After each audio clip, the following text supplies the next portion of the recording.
माता, आपने ही मधु और केटअप को उत्पन्न किया। तो माता, जब उनका अंत ही होना था तो आपने उन्हें जीवन दिया ही क्यों?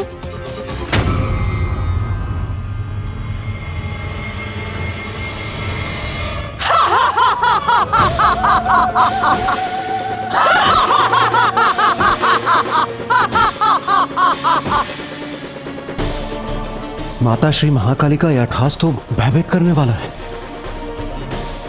तेरे इस प्रश्न का तो एक ही उत्तर है रे। मैं जो भी करती हूँ उसका एक बड़ा कारण होता है। मधु और केटअप का अंत इसीलिए होना था क्योंकि उनके अंत से एक नवीन आरंभ होना था। नवीन आरंभ? कैसा नवीन आरंभ?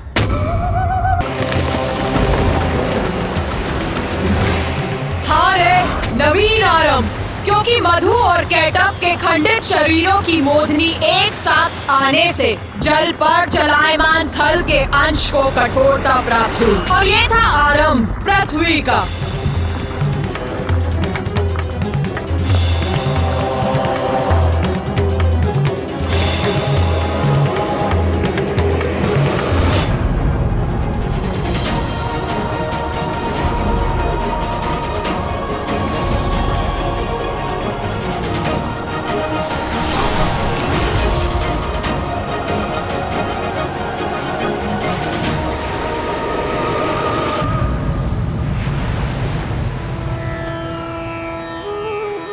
प्रणाम।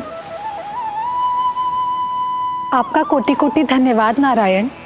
आपके ही कारण मधु और केटअप के शरीर की मेदिनी से मेरी सतह कठोर हुई है। अब इस पे सृष्टि संभव हो सकेगी। देवी पृथ्वी, धन्यवाद मेरा नहीं, देवी महाकाली का कीजिए, जिनकी लीला से मधु और केटअप उत्पन्न हुए और मैंने उनका अंत किया। मैं तो मात्र उनकी लीला में सहायक था। सृष्टि का पुनः निर्माण उन्हीं की लीला का परिणाम है।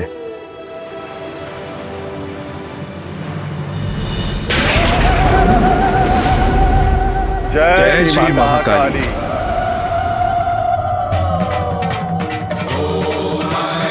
हम कृतार्थ हुए माता, आपकी अद्भुत लीला की और आपकी लीला के परिणाम स्वरूप सृष्टि के पुनर्निर्माण की कथा सुनकर। हाँ माँ, हम धन्य हुए। आपकी लीला की कथा सुनने का अवसर जो प्राप्त हुआ हमें, और उससे भी बड़ा सौभाग्य तो ये था कि ये कथा हमें साक्षात आपके श्रीमुख से सुनने का अवसर प्राप्त हुआ। अपनी ही लीला की कथा सुनाकर आपने हमें कृतार्थ कर दिया माता। किंतु हमें यह भी बताइए माता कि आपके देवी श्री महाकाली रूप की कृपा से हम भक्तों को कैसा सुफल प्राप्त होता है? मैं जब श्री महाकाली रूप में अवतरित होती हूँ तो उस समय महादेव महाकाल रूप में मेरे साथ होते हैं। मेरे इस रूप की आराधना से मेरे भक्तों को जीवन के सभी सुख और भोग के सभी साधन प्राप्त होते हैं और उनकी समस्त धर्मोचित मनोकामनाएं पूर्ण होती हैं और उनके जीवन के उपरांत उन्हें मोक्ष प्राप्त होता है। माँ प्रणाम, माँ श्री महाकाली।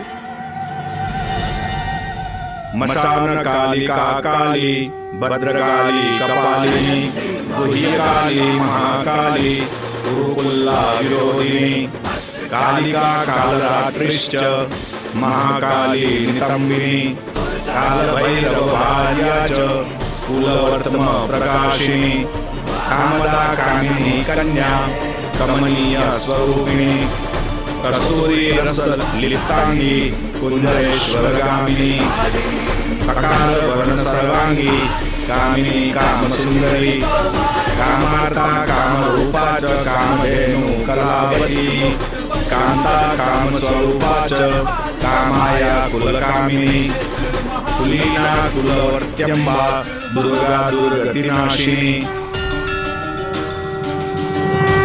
मेरी प्रथम महाविद्या काली के रूप की कथा अनंत है, इसीलिए अब मैं उसे विराम देती हूँ और अपनी द्वितीय महाविद्या के विषय में बताती हूँ। द्वितीय महाविद्या माता। गणेश, अपने प्रश्नों पर थोड़ा नियंत्रण रखो। कदाचित माता क्रोधित हो रही हैं।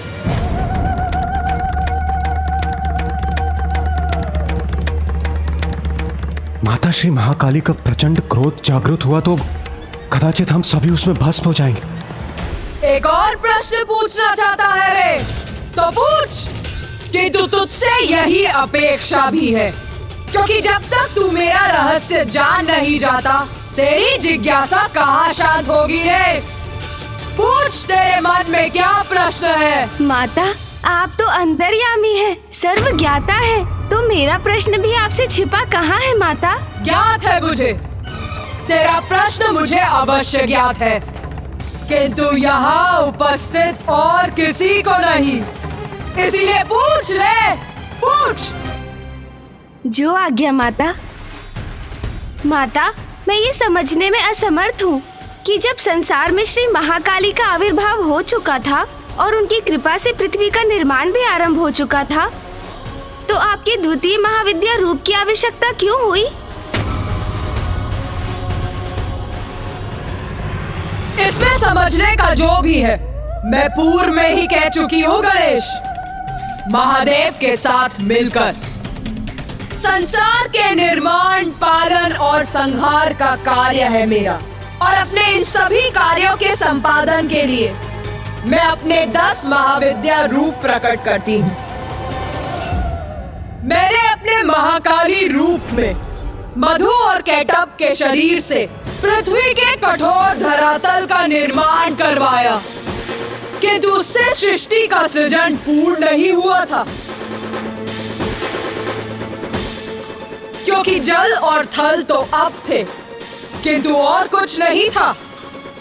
इसीलिए सृष्टि अभी भी और महादेव के अक्षोभ्य स्वरूप का प्राकट्य हुआ था। माँ तारा और श्री अक्षोभ्य ही आदित्य सूर्य के सृजन का कारण थे। माता, मैं ये जानने के लिए भी उत्सुक हूँ कि आदित्य सूर्य की रचना आपने कैसे की? तो सुन, ध्यान से सुन।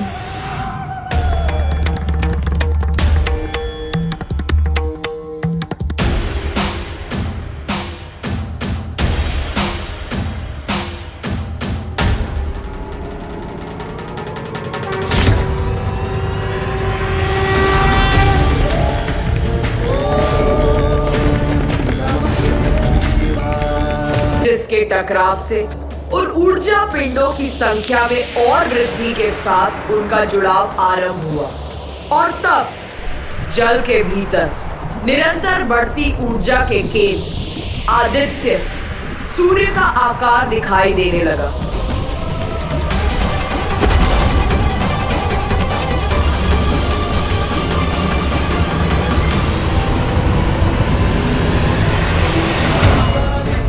और फिर प्रभु अक्षोभ्य और देवी तारा की ऊर्जा से आदित्य सूर्य प्रस्तुत हुए।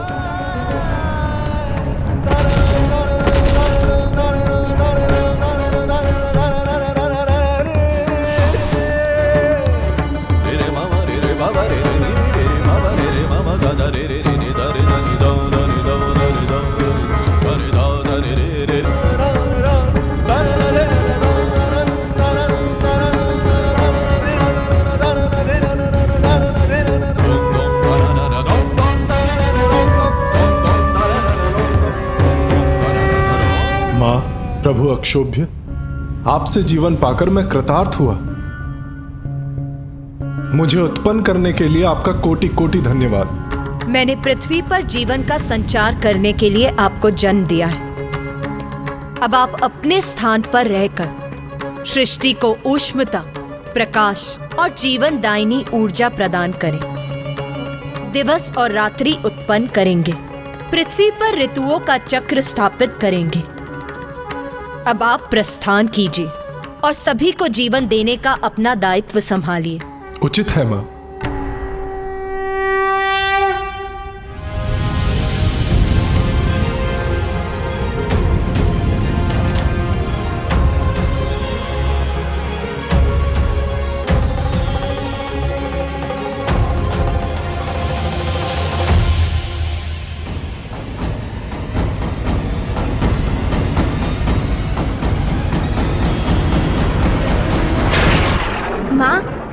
महादेव से ही संसार में प्राण शक्ति उत्पन्न हुई, जिससे प्राणियों का जीवन आरंभ हुआ, और ये सभी आपकी ही लीला से संभव हो सका है माँ। उत्तम, अति उत्तम। ये प्रथम बार है गणेश जब तूने प्रश्न नहीं पूछा, स्वयं उत्तर दिया है रे। किंतु माँ, मेरे प्रश्न अभी समाप्त नहीं हुए। ज्ञात है मुझे, ज्ञात है। पूछ, पूछ रे। माता, हमें बताइए ना, आपकी द्वितीय महाविद्या स्वरूपनी देवी श्री तारा के नाम का क्या अर्थ है? क्या रहस्य है इसके पीछे माँ? तारा आदित्य सूर्य को उत्पन्न करने और उन्हें उनका दायित्व समझाने के बाद आपको उनके केंद्र में स्थित रहने की क्या आवश्यकता है? क्योंकि सूर्य की शक्ति का स्रोत मैं ही हूँ रे। माता, ये तो मेरा सौभाग्य है कि आपने अपनी कथा सुनाकर और अपने भव्य और दिव्य दर्शन देकर मुझे कृतार्थ कर दिया माता। पृथ्वी देवी और आदित्य सूर्य के उत्पन्न होने पर भी सृष्टि अपूर्ण क्यों थी माता? तेरी दृष्टि में ही तेरे प्रश्न का उत्तर निहित है रे। देख, देख अपने चारों ओर तुझे क्या दिखाई दे रहा है रे।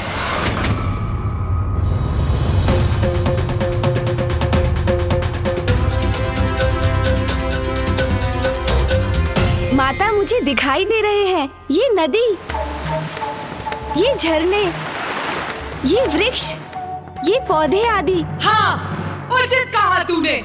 ये है प्रकृति और उसका संपूर्ण विस्तार, उसकी भव्य विशालता।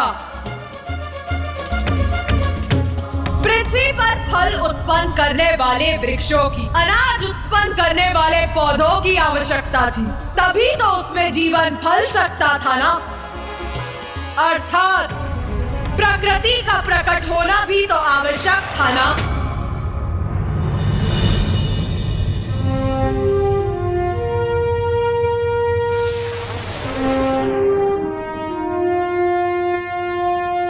प्रिय, अब सृष्टि के विकास का समय आ गया है। जीवन के संचार के लिए पृथ्वी को प्रकृति की आवश्यकता है। सूर्य की अति ऊर्जा का तो निरंतर विस्तार हो रहा था, जिससे संपूर्ण सृष्टि प्रकाशित हो उठी थी। उन सूर्य का सृजन करने वाली देवी तारा और प्रभु अक्षोभ्य की असीमित आंतरिक ऊर्जा का तो अनुमान लगाना भी कठिन है रे। देवी तारा रूप में मेरी ऊर्जा से कदाचित प्रकृति भस्म हो सकती थी, इसीलिए प्रकृति के सृजन के लिए मुझे शीतल होना ही था। और तब मैंने धारण किया अपना अगला महाविद्या स्वरूप, देवी षोडशी।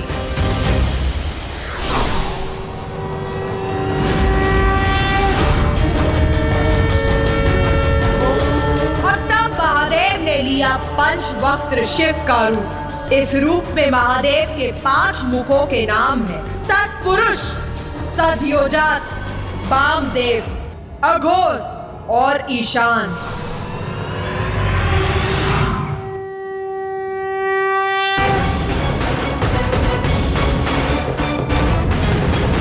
या देवी सर्वभूतेषु बुद्धिरूपेण संस्थिता।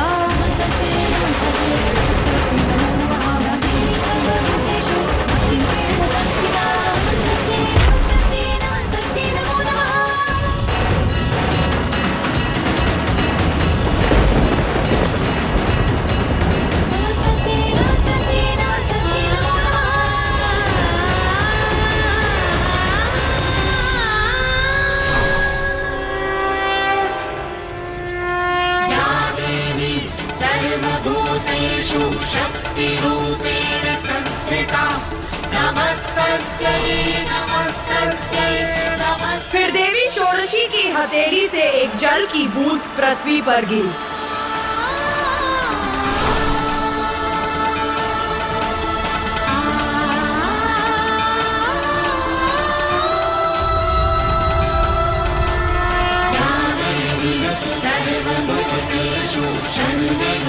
उन उनके संकेत पर आदित्य सूर्य ने अपनी ऊर्जा का संपादन किया, जो देवी षोडशी के माध्यम से पृथ्वी तक पहुंची और जीवन का बीज अंकुरित हुआ और फलने फूलने लगा। फिर उनकी कृपा से और उनकी निगरानी में प्रकृति का विस्तार हुआ।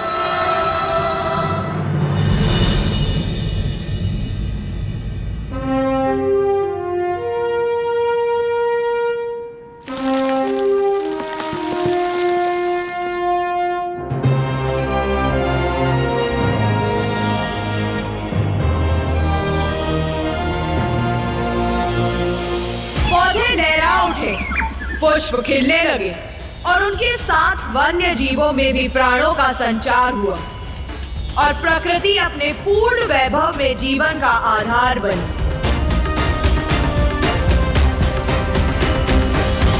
इस प्रकार मेरी महाविद्या के तृतीय देवी षोडशी के स्वरूप में मैंने और महादेव ने पृथ्वी पर प्रकृति को आरंभित रूप दिया।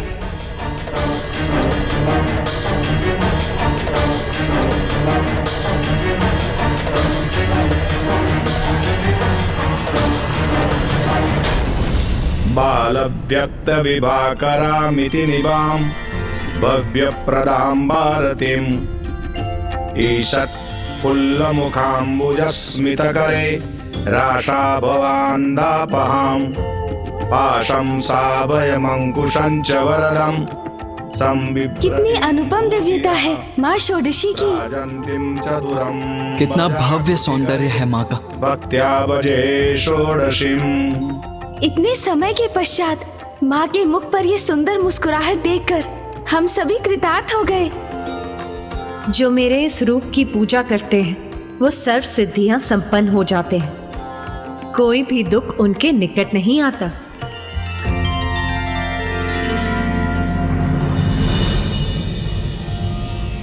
बालव्यक्त विभाकरामिति निवाम भव्यप्रदां भारतीम् ईषत् फुल्लमुखाम्बुजस्मितकरे राशाभवान्दापहाम् पाशं साभयमङ्कुशं च वरदं संबिभ्रतिं भूतिदा व्राजन्तीं चतुरं वजाकृतिकरे भक्त्या भजे षोडशीम्।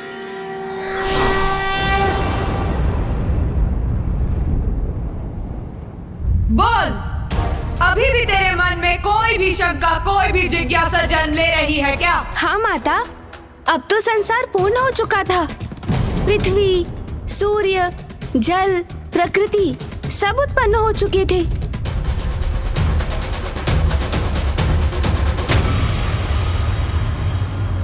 अपना प्रश्न अधूरा मत छोड़ गणेश। जो भी मन में है व्यक्त कर। पूछ पूछ पूछ रे, क्या पूछना चाहता है? माता, ब्रह्मदेव, नारायण, महादेव, पृथ्वी माता, सूर्य देव सब आपकी ही लीला से उत्पन्न हुए हैं, किंतु देवगण जैसे देवराज इंद्र, अग्निदेव, वायुदेव, वरुण देव और ऋषिगण जैसे ऋषि दुर्वासा, ऋषि मार्कंडे, इनका अस्तित्व कैसे प्रकट हुआ माता? बुद्धि में तो तू श्रेष्ठ है गणेश। प्रश्न भी तू उत्तम ही पूछता है रे।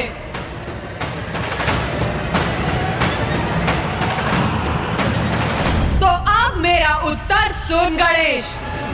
सृष्टि आरंभ हो चुकी थी, इसीलिए अब देवताओं का जन्म भी आवश्यक था। मेरे आदेश से ब्रह्मदेव ने अपनी मानस संतानों को जन्म दिया। धर्म, रुद्र, सनद, सनातन, भृगु, मरीचि, अत्रि, अंगिरस, अंगिरा, पुलस्त्य, क्रतु, कश्यप, सनत कुमार, रुद्धि, प्रताप, वशिष्ठ एवं नारद की उत्पत्ति के बाद ब्रह्मदेव के द्वारा बहिर्षद, अग्निश्वात, कव्यात, आज्यप, सुकालीन, उपहुत और दिव्य नामक पृथ्वीगणों का भी प्रादुर्भाव हुआ।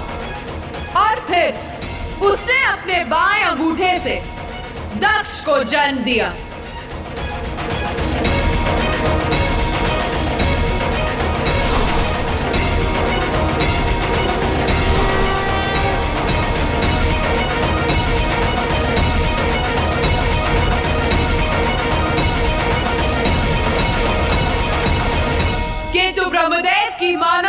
उन्होंने वृक्ष बीज अर्थात वंश वृद्धि करने में असमर्थ थी। इसीलिए सृष्टि के विस्तार के लिए प्रजनन की आवश्यकता थी और यह प्रजनन शक्ति संसार को देने की क्षमता ब्रह्मदेव में नहीं थी। इसीलिए उन्होंने मेरी और महादेव की स्तुति आरंभ की। उस समय शिव और शक्ति संयुक्त थे, अर्धनारेश्वर रूप में ही थे।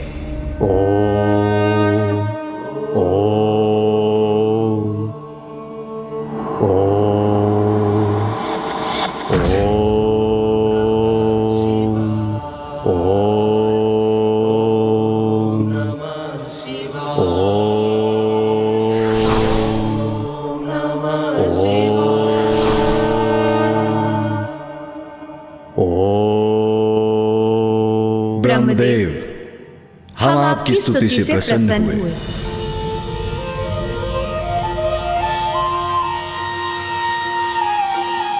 प्रभु शिव, माता शक्ति, मेरे द्वारा जिन जीवों का सृजन हुआ है उनकी संतानें उत्पन्न हो सकें, इसके लिए प्रजनन अति आवश्यक है। पर यह तभी संभव है जब प्रकृति शिव से पृथक हो और ऐसे स्त्री पुरुष का जन्म हो जिनसे मैथुनी शक्ति का आरंभ हो सके। यदि सृष्टि के आरंभ और उसकी भलाई के लिए हमें एक दूसरे से विलग होना होगा तो ऐसा ही होगा।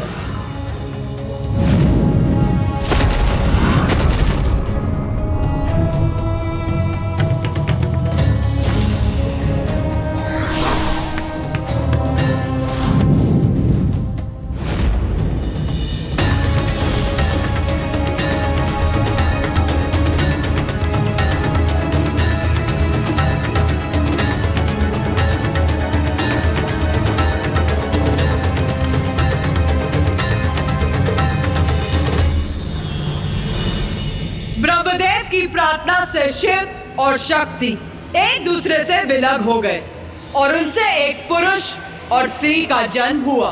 उसमें जो पुरुष उत्पन्न हुए थे वो मनु थे और स्त्री थी शत्रुपा। उन दोनों से प्रियवत और उत्पानपाद नामक दो पुत्रों का जन्म हुआ और आकुति, देवहूति और प्रस्तुति नामक 3 कन्याएं भी हुई। और फिर उनकी इन संतानों का विवाह ब्रह्मदेव की मानस संतानों से हुआ और उनसे मैथुनी सृष्टि अर्थात स्त्री पुरुष के मिलन द्वारा संतानों की उत्पत्ति की प्रक्रिया का आरंभ हुआ और सृष्टि का विस्तार होने लगा।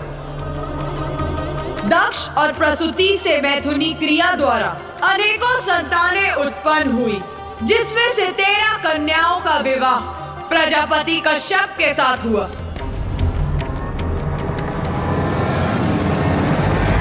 प्रजापति कश्यप और दक्ष की कन्याओं से देवता, असुर, दानव, अश्व, गंधर्व, राक्षस, वृक्ष, अप्सरा, सर्प और नाग, गौ, भैंस, श्वापद अर्थात हिंसक जीव, श्वेन अर्थात गिद्ध आदि जीव, यादव गण अर्थात जलचर जीव, गरुड़ और अरुण, पतंग और शलभ आदि का जन्म हुआ।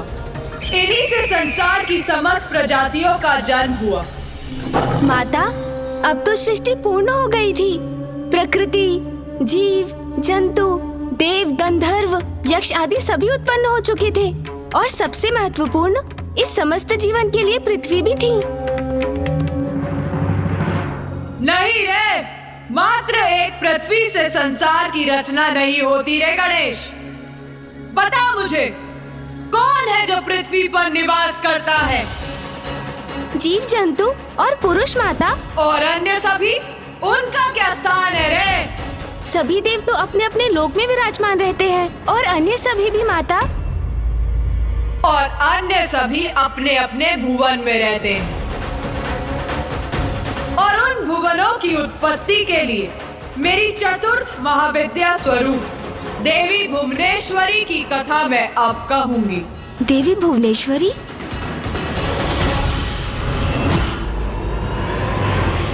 मेरी महाविद्या का चतुर्थ स्वरूप देवी भुवनेश्वरी, ब्रह्मांड की ईश्वरी है हम।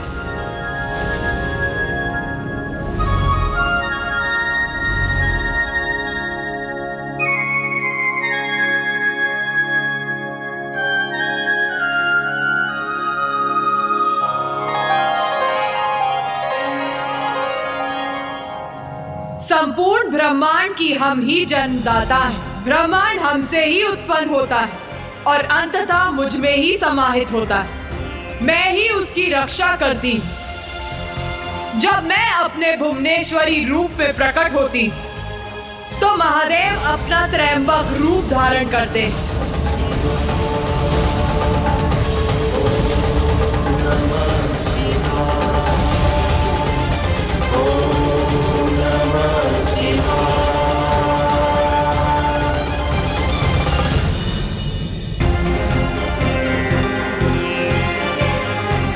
प्रिय,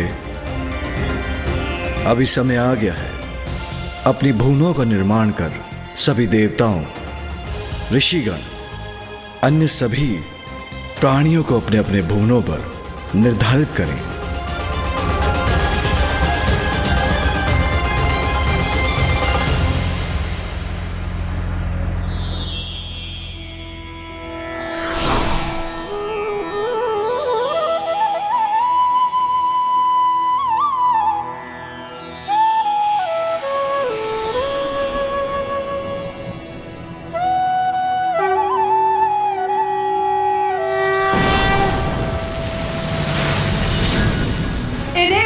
के क्रम में ब्रह्मदेव जहां निवास करते उस सत्य लोक का आविर्भाव हुआ। ये समस्त लोकों में सर्वोच्च लोक है, जहां के वासी जन्म और मरण के चक्र से मुक्त है। फिर तप लोक प्रस्तुत हुआ, जहां शरीर रहित पुण्य आत्माओं का वास है। जो इस लोक में वास करते वो अपने सत्य लोक प्रस्थान की प्रतीक्षा में रहते।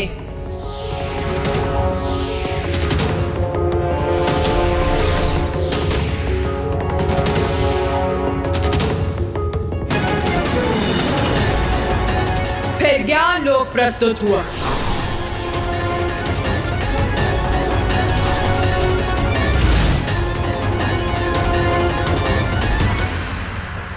जहां जिज्ञासा से परिपूर्ण तपस्वी वास करते हैं।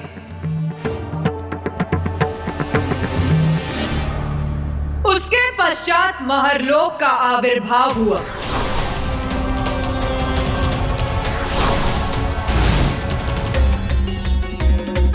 जहां तप की पराकाष्ठा के उपरांत ऋषियों मुनियों को स्थान प्राप्त होता है। जो ऋषि यहाँ निवास करते हैं उनकी शक्तियां देवताओं की शक्तियों के समान होती, इसीलिए इस लोक में सप्त ऋषियों का वास होता है। फिर इस कर्म में आनंद लोक अर्थात स्वर्ग लोक आता है।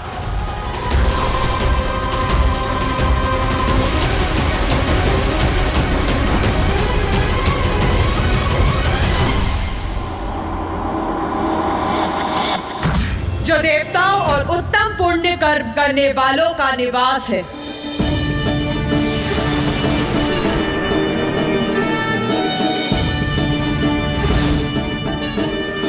जिसके बाद भुवर लोक है, जहां सूर्य देव और अन्य नवग्रह स्थित हैं।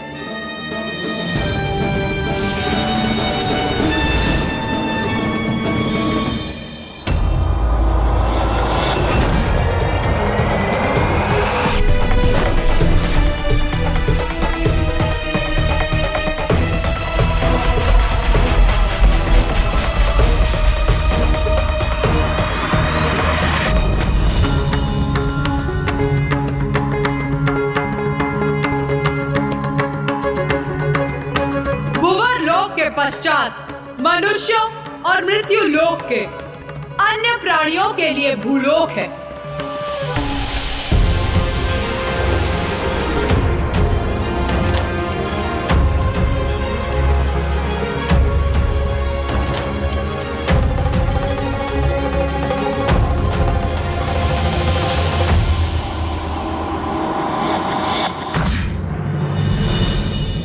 माता, आपने जितने भी लोगों का निर्माण किया वो तो सात्विक और सद्गुण स्वभाव के प्राणियों के लिए किया, किंतु उनका क्या?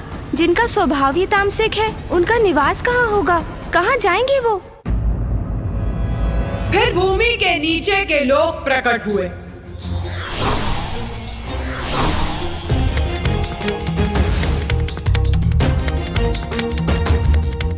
इसमें सर्वप्रथम है अतल लोक। ये भोग विलास का लोक है। भूमि की समस्त धन संपदा यही संचित रहती है।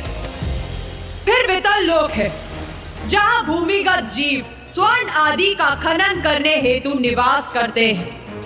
अतल लोक के समान वितल लोक भी भौतिक संपत्ति पर केंद्रित लोक है। फिर असुर राजा बलि द्वारा सुतल लोक का आविर्भाव हुआ।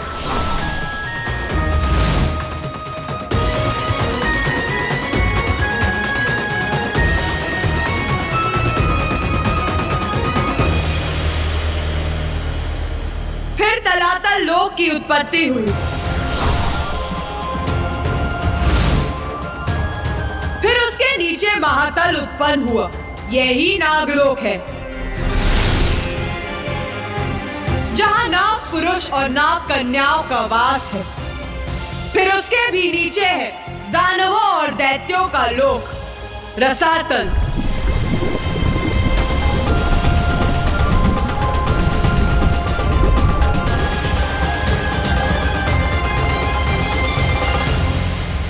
और सबसे नीचे पाताल लोक प्रकट हुआ, जहां नागराज वासुकी का निवास है।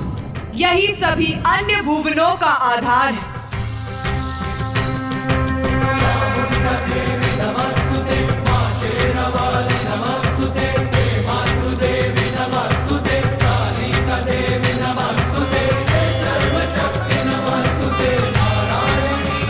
सब लोगों के बारे में तो हमें ज्ञात हो गया और सभी अपने अपने लोक में शांतिपूर्वक निवास भी करने लगे। तो फिर माता के अगले महाविद्या रूप का क्या उद्देश्य था? इस प्रकार मैंने ही अपने भुवनेश्वरी स्वरूप में सभी भुवनों की रचना की और तत्पश्चात मैथुनी सृष्टि का आरंभ संभव हो सका। भुवनेश्वरी स्वरूप में मैं ही सृजन करती हूँ। मैं ही सभी भुवनों की स्थिरता प्रदान करती और उनमें बसे प्राणियों का पालन करती। सृष्टि के सभी जीव मेरी ही संतानें हैं, फिर वो मनुष्य हो अथवा सूक्ष्म जीवाणु, और मुझसे ही उन सभी जीवों का लालन पालन संभव है।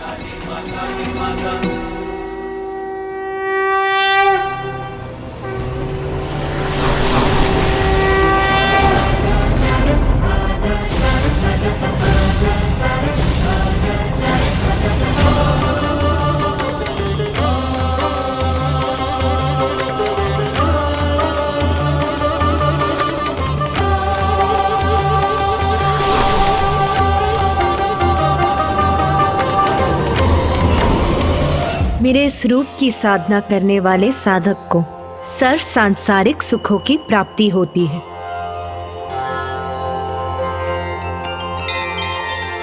उसका जीवन धन, धान्य और संतान से परिपूर्ण होता है। धन, धान्य, वस्त्र आदि सभी प्रचुर मात्रा में प्राप्त होते हैं। मेरी भक्ति करने वाले भय से मुक्त होकर निर्भयता से अपना जीवन यापन करते हैं। मेरे इस रूप का बीज मंत्र ह्रीं में ही आधारित होता है और इस बीज मंत्र का जाप करने वाला भक्त स्वयं ईश्वर को प्राप्त कर लेता है।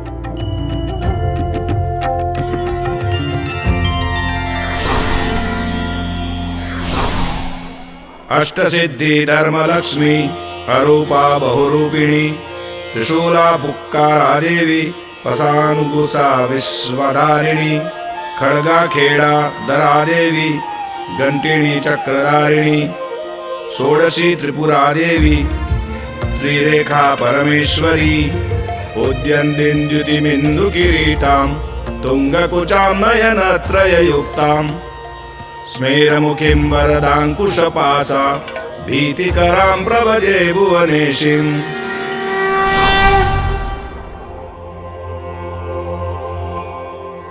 इस प्रकार संसार का निर्माण किया रे मैंने।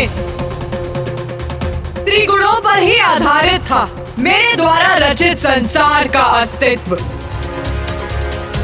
और प्रत्येक प्राणियों को उसका स्थान उसके कर्मों के अनुसार दिया गया। किंतु मेरे इस संसार में भी असंतुलन उत्पन्न हो ही गया।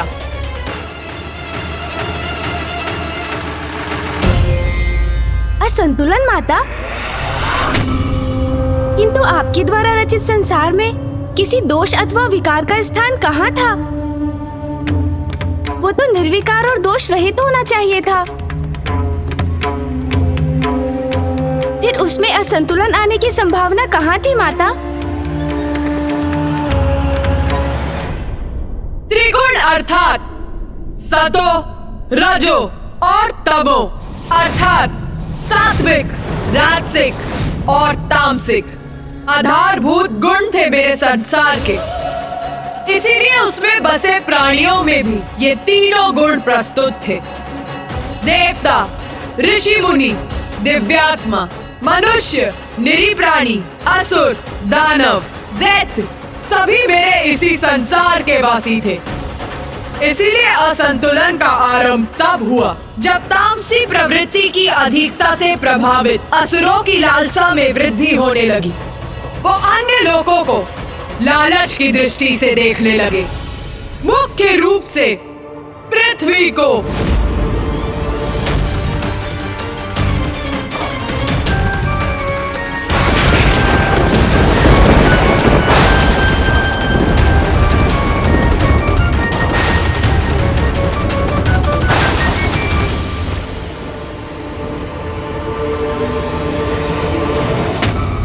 रुको! क्या हुआ? रुक क्यों गए? हमें शीघ्र ही अपने निवास की तरफ चलना चाहिए, जिससे हमारी स्त्रियां इस आखेट को पका सकें। भूख लगी है हमें। शीघ्रता करो, चलो आगे बढ़ो। कब तक भटकते रहेंगे हम? इस प्रकार आखेट ढूंढने के लिए, भोजन प्राप्त करने के लिए कब तक करना होगा परिश्रम? यूं ही कब तक का क्या अर्थ है? ये हमारा लोक है और यहाँ का यही नियम है। जब तक जीवित रहेंगे हम यही रहेंगे और इसी तरह अपना जीवन यापन करेंगे। उचित कहा तुमने। ये लोक हमारा है, पर वो लोक, वो भी तो हमारा हो सकता है।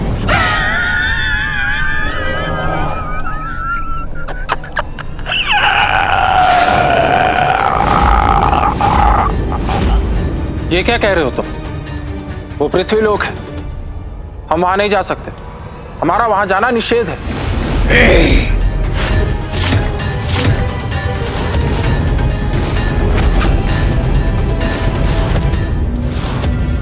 मेरी जो इच्छा होगी वही करूंगा मैं।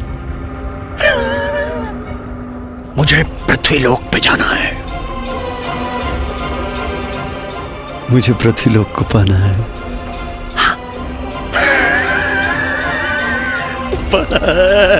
पाना।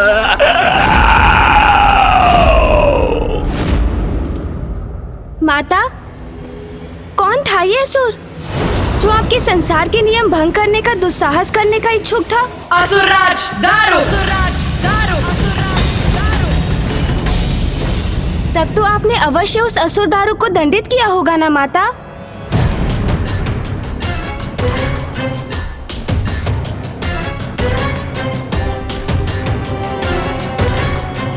नहीं गणेश, मैंने उसकी रक्षा की। माँ ने रक्षा की उस दुष्ट असुर की? ये क्या कह रही हैं माता? उसे तो कठोर दंड का भागी होना चाहिए था।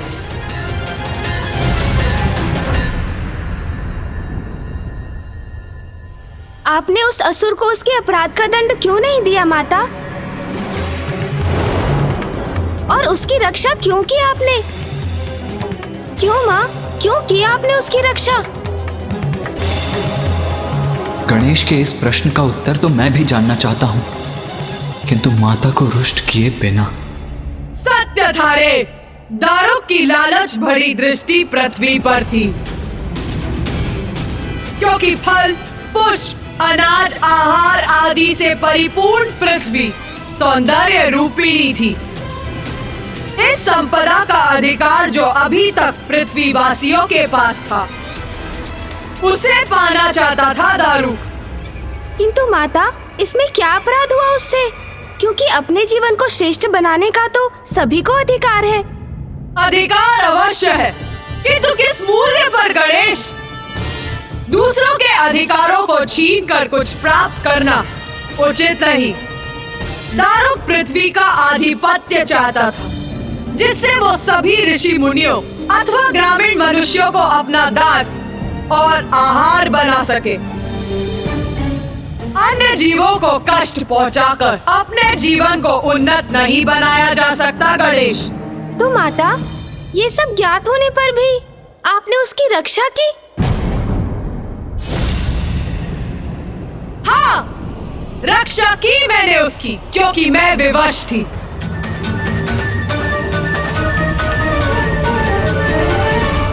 आप विवश थी माता? कैसे? इतनी सामर्थ्य किसमें है जो आपको विवश कर सके? क्या कारण था आपकी विवशता का माता?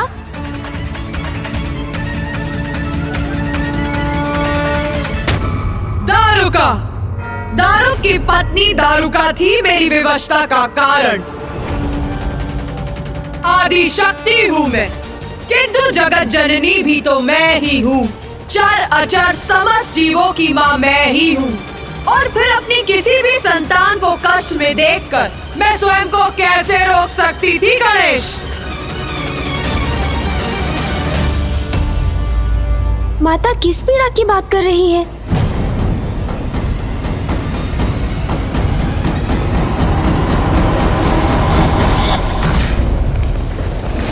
मेरी बहुत महान भक्त थी दारू की पत्नी दारुका, जिसने मुझे प्रसन्न करने के लिए मेरी कठोर तपस्या की। तब मैं ही अपने आदि शक्ति रूप में सर्वत्र व्याप्त थी। आदि शक्ति नमो नमः।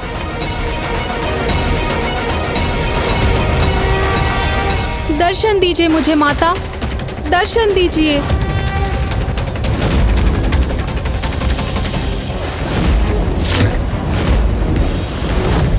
इतने वर्षों की कठोर तपस्या के बाद आपने अपनी इस भक्तिन को अपने दर्शन सुख से वंचित रखा माता।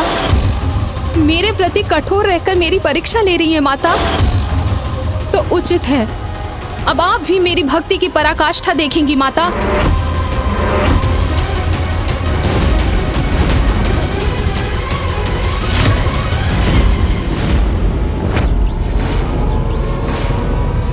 आदि शक्ति नमो नमः। आदि शक्ति नमो नमः। आदि शक्ति नमो नमः। आदि शक्ति नमो नमः। आदि शक्ति नमो नमः। आसुरी थी दारुका, तामसी प्रवृत्ति का प्रभाव था उस पर, इसीलिए उसने कठोरतम भक्ति मार्ग अपनाया था। शक्ति नमो नमः। स्वयं को कष्ट पहुंचा रही थी वो। आदि शक्ति मुझे उसके तप से विवश होकर उसे दर्शन देने के लिए उसके समक्ष प्रकट होना पड़ा। पुत्री दारुका, पुत्री दारुका, पुत्री दारुका। माता,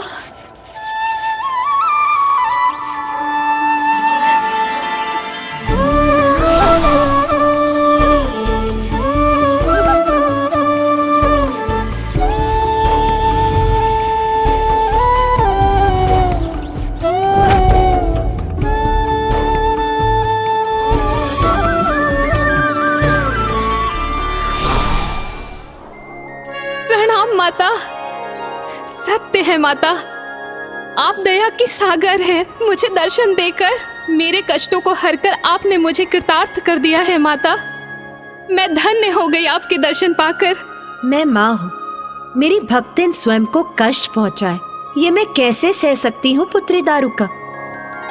मैं तुम्हारी तपस्या से प्रसन्न हुई, वरदान मांगो पुत्री। माता, मेरे और समस्त असुर समुदाय के जीवन को सरल करने हेतु इस स्थान को अपने आशीष से परिवर्तित कर दीजिए माता। यहाँ सभी संपदा से परिपूर्ण एक ऐसा वन स्थापित कर दीजिए जिससे हम सभी यहाँ सहजता से निवास कर सके माँ। क्योंकि माता हम असुर सभी आनंद प्राप्ति के सुख सुविधाओं से वंचित है, इसलिए हमारे साथ भी आपके भक्तों के समान ही व्यवहार होना चाहिए माता। अपने समस्त समुदाय के लिए निस्वार्थ भाव से वरदान मांगकर तुमने मुझे और भी प्रसन्न कर दिया पुत्री दारुका। मैं तुम्हारी इच्छा अवश्य पूर्ण करूंगी। धन्यवाद माता, धन्यवाद।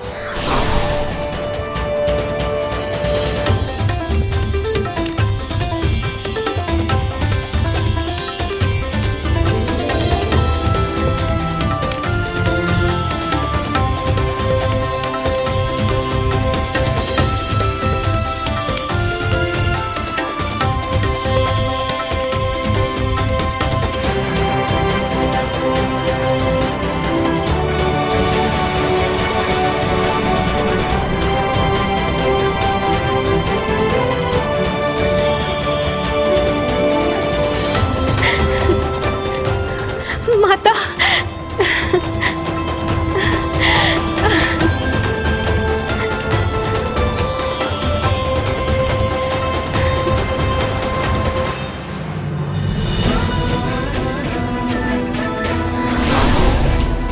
ये अब तुम्हारा वन है पुत्री दारुका। अब जहाँ तुम और तुम्हारा समस्त समुदाय जाएगा, ये वन तुम्हारे साथ जाएगा। सदा तुम्हारा रहेगा ये वन, जहाँ तुम्हें कोई भी कमी नहीं होगी और तुम्हारी सुरक्षा सदैव निश्चित रहेगी। माता, आपसे समस्त असुर समुदाय के लिए वरदान पाकर मैं कृतार्थ हुई, परंतु अब क्या मैं मात्र अपने लिए कुछ मांग सकती हूँ? अवश्य। अपने लिए क्या मांगने की इच्छा है तुम्हारी पुत्री?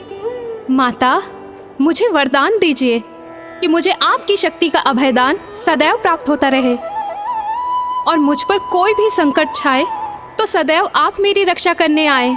इसके लिए तुम्हें वरदान मांगने की कोई आवश्यकता नहीं। अपने भक्तों के लिए मैं सदैव रक्षा कवच बनकर प्रस्तुत होती हूँ, इसीलिए जो तुमने मांगा वो मैंने दिया। आपको कोटि कोटि धन्यवाद माता, आपको कोटि कोटि धन्यवाद। तथास्तु। कल्याण हो पुत्री।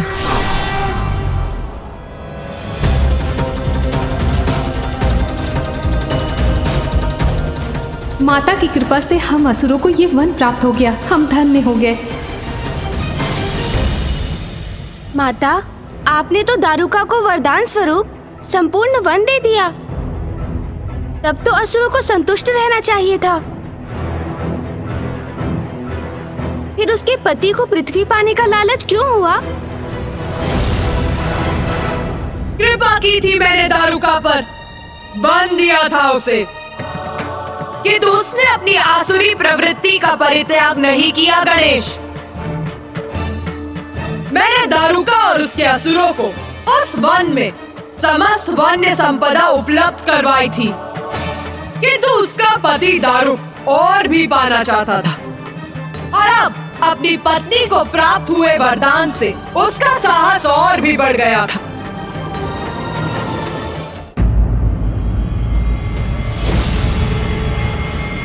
तू क्यों विचार मग्न खड़ा है रे? तेरा अनुजी प्रश्न पे प्रश्न पूछकर अपनी जिज्ञासा शांत कर रहा है। पूछ रे, तेरे मन में क्या प्रश्न है? पूछ, संकोच मत कर। माता, मैं स्वीकार करता हूं कि रसातल पृथ्वी जितना सुंदर नहीं था, किंतु पृथ्वी पर तो ऋषियों, मुनियों और अन्य वासियों ने उसे सुंदरता प्रदान करने के लिए अथक परिश्रम किए थे। भूमि को जोतकर उस पर अनाज की उपज उत्पन्न की थी, अपने लोक कल्याण के लिए यज्ञ किए थे। इसीलिए मैं ये नहीं समझ पा रहा हूं माता कि जब आपने दारुका को उसका वन दे ही दिया था तो असुरों ने रसातल को पृथ्वी के समान बनाने का प्रयास क्यों नहीं किया? ये तामसी प्रवृत्ति का परिणाम है जो उससे प्रभावित होता है। वो ये मानने लगता है कि जब सब कुछ छीन कर प्राप्त किया जा सकता है तो उसके लिए परिश्रम की क्या आवश्यकता है। और वही किया उस दुष्ट दारुक ने भी।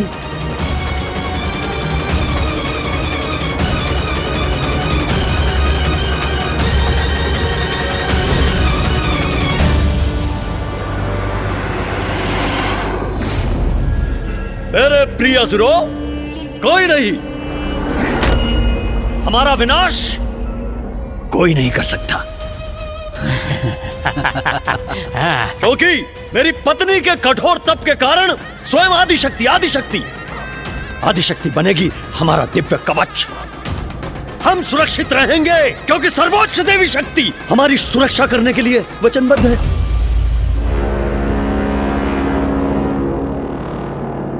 किंतु असुर श्रेष्ठ, हमें पृथ्वी पर आक्रमण करने की आवश्यकता क्या है? हमारे पास भी तो यह सारी संपदा है। अवश्य है, किंतु सोचो, क्या ये मात्र एक वन हमारी संपूर्ण असुर जाति के लिए पर्याप्त है? मेरी पत्नी ने इतने कष्ट उठाकर घोर तप किया, आदिशक्ति ने उसे क्या दिया? ये एक वन, जिस वन में हम अपना भोजन जुटाने के लिए संपूर्ण जीवन आखेट करते रहे, विवश होते रहे, श्रम करते रहे। क्यों?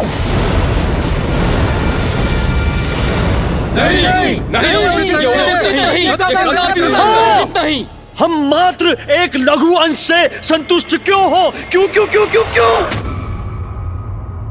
इस वन को और इसके फलों को पाकर प्रसन्न क्यों हो? इस वन में भोजन प्राप्ति को आखेट के लिए श्रम कर करके स्वयं को कष्ट क्यों दे? क्यों? जबकि थोड़े से श्रम में हम उन तुच्छ मनुष्यों को अपना दास बनाकर उनसे ये कार्य करवा सकते हैं। उनको अपना आहार बना सकते हैं।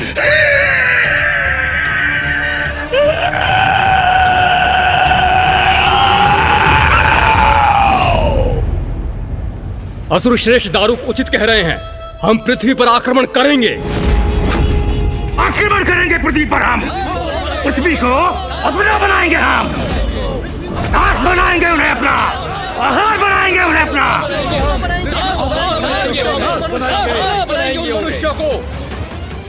असुर श्रेष्ठ, हम पृथ्वी पर पहुंचेंगे कैसे?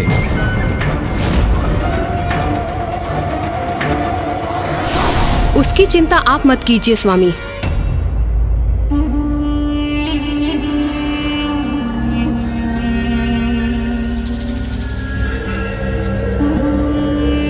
स्वामी, यदि आप पृथ्वी तक जाना चाहते हैं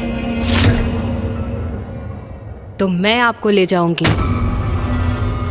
अति उत्तम, अति उत्तम प्रिय।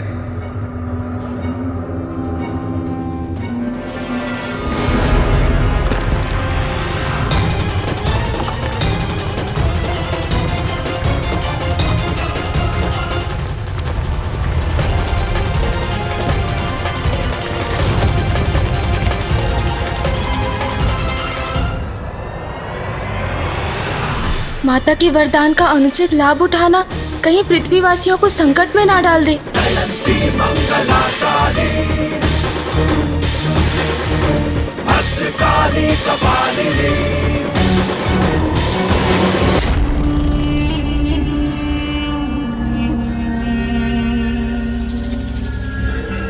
स्वामी, यदि आप पृथ्वी तक जाना चाहते हैं तो मैं आपको ले जाऊंगी। अति उत्तम, अति उत्तम प्रिय। प्रिय, शीघ्र करो ये कार्य। अब प्रतीक्षा उचित नहीं है, है? नहीं है, प्रतीक्षा उचित नहीं है।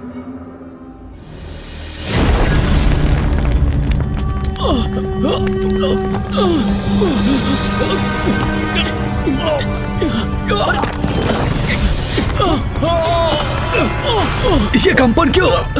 ये क्या हो रहा? सुरक्षित तो है ना?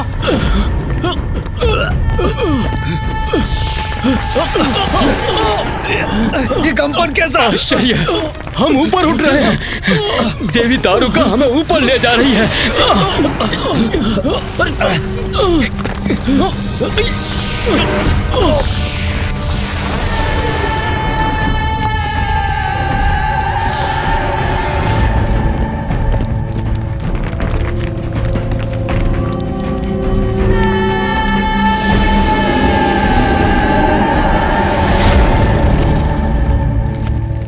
संपूर्ण पृथ्वी मेरी होगी अब दारुक की, क्योंकि दारुका की तपस्या मेरा वरदान बनेगी। स्वामी बनेंगे पृथ्वी लोक के सम्राट और मैं बनूंगी उनकी पटरानी। सदा तुम्हारा रहेगा ये वन, जहाँ तुम्हें कोई भी कमी नहीं होगी और तुम्हारी सुरक्षा सदैव निश्चित रहेगी। अब जहाँ तुम और तुम्हारा समस्त समुदाय जाएगा, ये वन तुम्हारे साथ जाएगा। जहाँ चाहूंगी वहाँ विचरण करूंगी मैं और अपने असुरों के साथ सुरक्षित भी रहूंगी। पृथ्वीवासियों तैयार हो जाओ, क्योंकि पृथ्वी पर आ रहा हूं अब मैं, दारुक।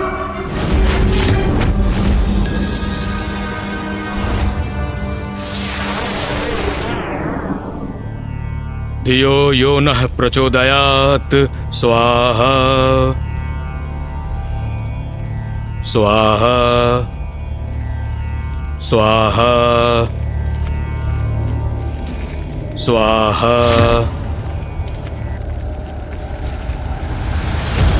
स्वाहा स्वाहा स्वाहा। हमारा ध्यान भंग क्यों हुआ और ये ध्वनि कैसी है?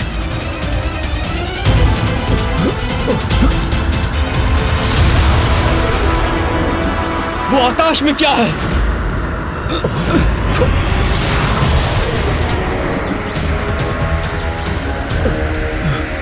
वो देखो, क्या है वो?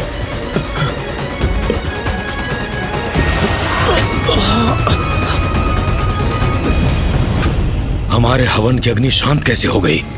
हमारे यज्ञ में व्यवधान कैसे आ गया? क्या कारण है इसका?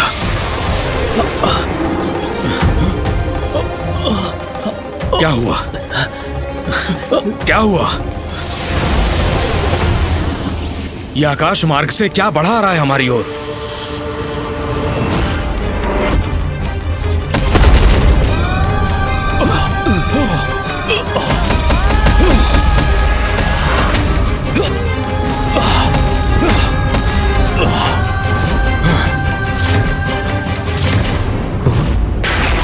कौन है ये? कौन है ये? कदाचित ये तो असुर हैं। इनके विषय में सुना है मैंने, रसातल वासी हैं ये। किंतु ये अपनी सीमा लांघकर पृथ्वी पर क्या कर रहे हैं?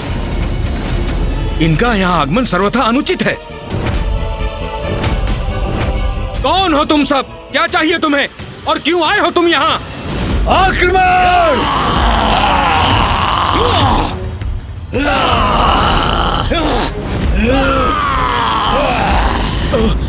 इन असुरों के आक्रमण से अपनी रक्षा कैसे करें स्वयं को?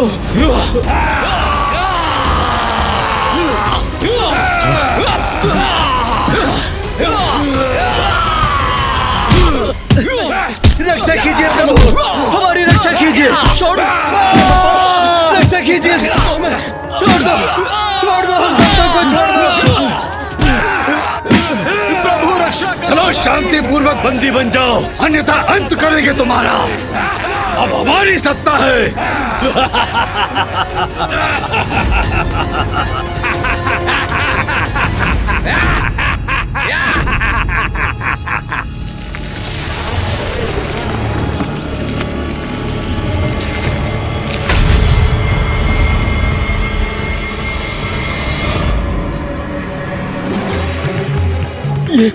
ये वन क्यों है यहाँ? किस लोक से आगमन हुआ है इसका? हमारी शांति क्यों भंग हुई? क्या है इनका आशय?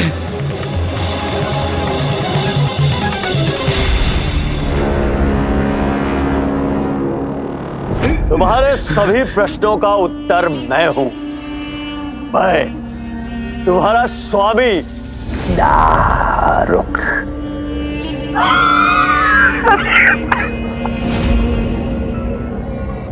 स्वामी हो तुम हमारे, क्या अर्थ है इसका? हमारे स्वामी हमारे प्रभु हैं और हमारे प्रभु का पद कोई भी असुर नहीं ले सकता। किसी असुर को यह पद कभी प्राप्त नहीं हो सकता। बताओ कौन हो तुम और तुमने यहाँ आने का दुस्साहस क्यों किया? क्या चाहते हो तुम? तुम मुझसे पूछते हो, मुझसे पूछते हो क्या चाहता हूं मैं? अरे ऋषि मुनि होना, ज्ञानी होना, कैसे मूर्खतापूर्ण सवाल करते हो? क्या चाहता हूं मैं पृथ्वी चाहता हूं, पृथ्वी चाहता हूं मैं, पृथ्वी चाहता हूं मैं, पृथ्वी चाहता हूं मैं, समझ लिया? यह अनुचित है। मां भुवनेश्वरी ने सभी प्राणियों को उनकी प्रवृत्ति के अनुसार लोक निर्धारित किए हैं। मूर्ख ऋषि, हमारी यही प्रवृत्ति है छीनने की। हम किसी नियम का पालन नहीं करते। हाँ, और यदि तुम्हारी माँ भुवनेश्वरी ने कोई नियम स्थापित किए हैं तो अभी के अभी मैं उन्हें परिवर्तित कर देता हूँ, परिवर्तित कर देता हूँ।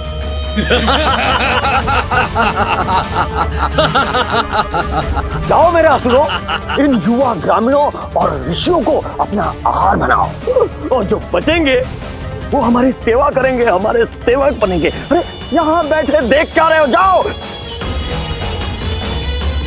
आज तुम्हारा भोज है, इनका आहार करो, अपनी भूख मिटाओ।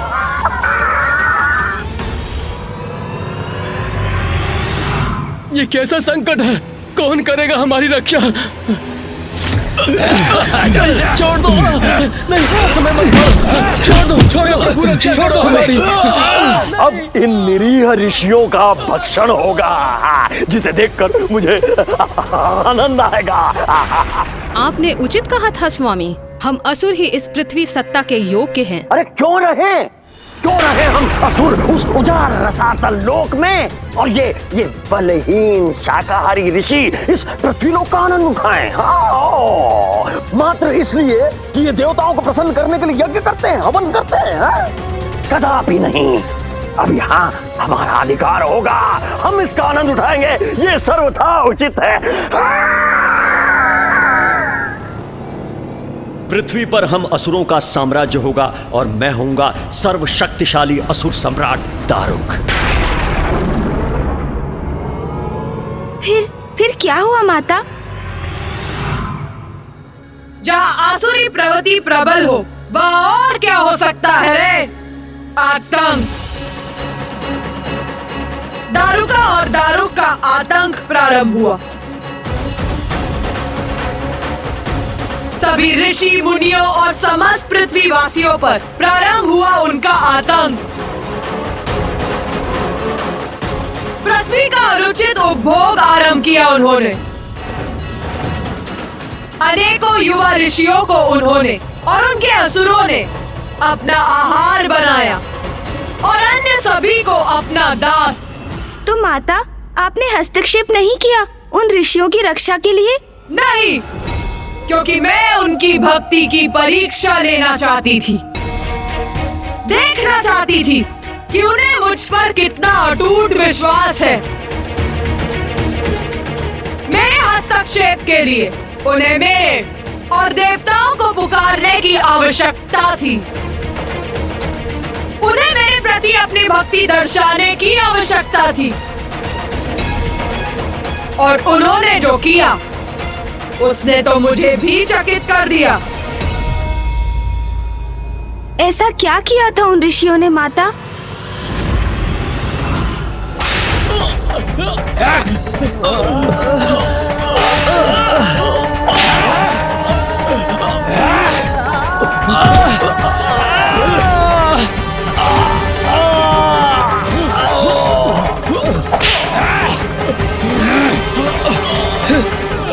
प्रभु रक्षा करो, रक्षा कीजिए प्रभु।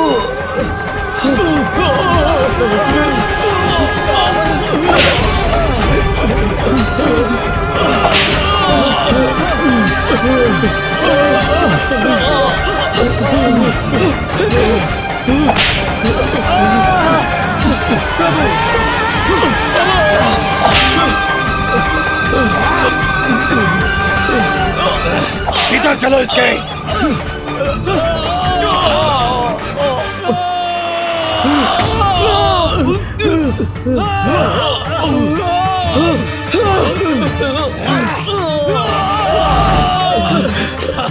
हम इन असुरों के समक्ष असहाय हो गए हैं। इन्होंने बंदी बना लिया है हमें, हमें नष्ट कर रहे हैं ये असुर।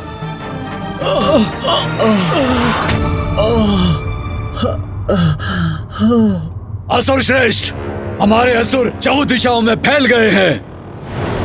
पृथ्वी के कोने कोने में जाकर ऋषियों, मुनियों और मनुष्यों को बंदी बना रहे हैं।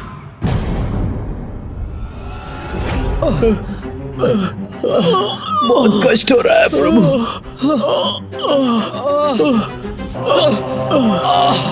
प्रभु,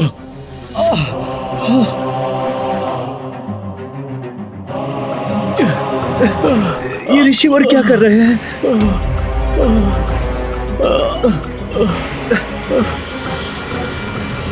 ये आप क्या कर रहे हैं ऋषिवर? यज्ञ। जब हम सर्वसंपन्न थे तो कोई कष्ट नहीं था हमें। ईश्वर की कृपा बनी हुई थी हम पर, क्योंकि हम यज्ञ करते थे। परिस्थिति चाहे अनुकूल हो या प्रतिकूल, हमें अपने कर्तव्यों का परित्याग नहीं करना चाहिए। हम अपना कर्तव्य अवश्य निभाएंगे। किंतु ऋषिवर, हमारे पास हवन के लिए ना कोई सामग्री है, ना घृत और ना ही हविष्य। हवन की अग्नि प्रज्वलित करने के लिए भी हमारे पास कोई शेष उपाय नहीं।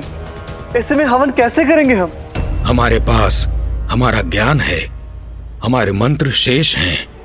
हम अपने मानस में यज्ञ कर सकते हैं। मानस यज्ञ क्रिया से।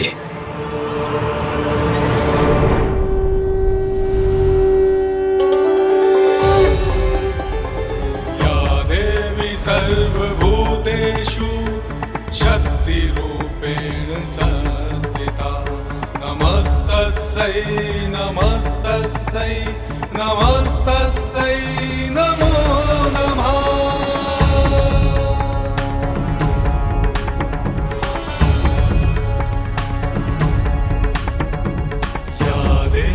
सर्वभूतेषु दयारूपेण संस्थिता नमस्तस्यै नमस्तस्यै नमस्तस्यै नमो नमः।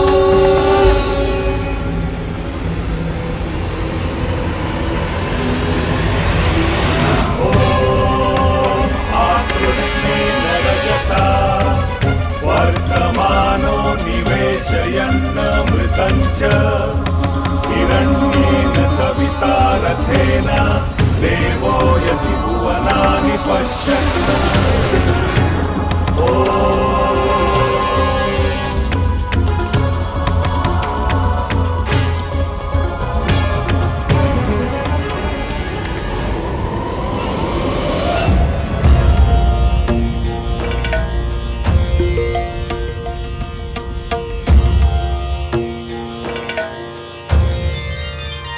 ऋषियों ने उस प्रतिकूल परिस्थिति में भी मानस यज्ञ क्रिया से यज्ञ की आहुति देकर अपनी भक्ति और श्रद्धा का परिचय दिया और उनकी प्रार्थना का स्वर देवताओं तक पहुंचा।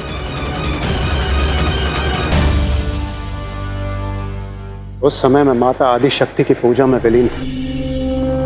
तभी ऋषि मुनियों की पुकार मेरे स्थान और अन्य देवताओं तक पहुंची और हम उनकी सहायता करने के लिए तत्पर थे। ओम नारायणी नमोस्तुते, ओम नारायणी नमोस्तुते, ओम नारायणी नमोस्तुते, ओम नारायणी नमोस्तुते।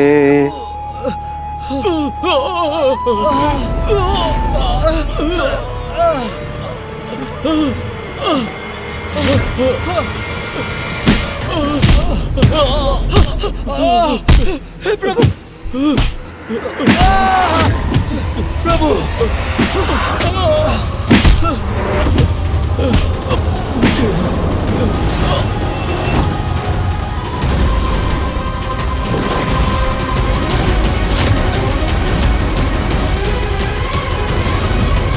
देवगण, पृथ्वी पर संकट छाया। हमें ऋषि मुनियों की रक्षा करने हेतु शीघ्र प्रस्थान करना चाहिए। हाँ इंद्रदेव, प्रतीत होता है ये दुष्ट दुराचारी असुर रसातल से पृथ्वी लोक पर पहुंचकर अपना अधिकार स्थापित करना चाहते हैं, जो हम कदापि नहीं होने देंगे। माता, हमें आशीष दीजिए। पृथ्वी को संकट मुक्त करने हेतु हम प्रस्थान कर रहे हैं।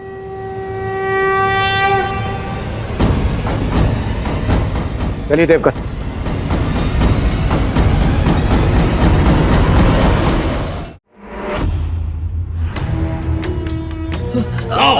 चलो चलो आगे बढ़ो। हमारी इच्छा के अधीन हो तो प्रभु। रक्षा करो प्रभु, छोड़िए, हमसे छोड़ दो। कौन सा पाप हुआ है माँ, तो ये कष्ट झेलना पड़ रहा है हमें। हमारी रक्षा कीजिए माँ, अपनी निरीह संतानों की रक्षा कीजिए, रक्षा कीजिए माँ। आगे बढ़ो।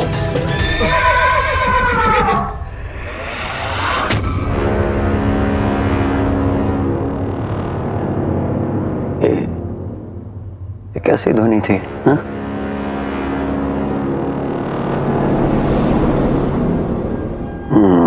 ये भ्रम नहीं था मेरा। कोई है अवश्य वहां जिसने ध्वनि उत्पन्न की थी, मगर कौन है?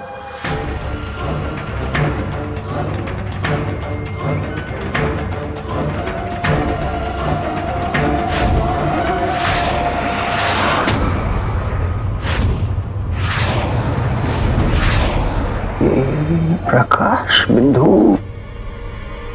यहाँ कैसे आ रहे हैं? हाँ?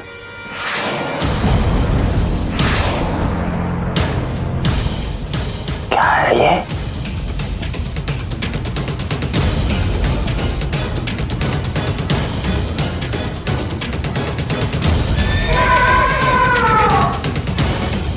ये कैसी ध्वनि है? लगता है आकाश मार्ग से कोई आ रहा है।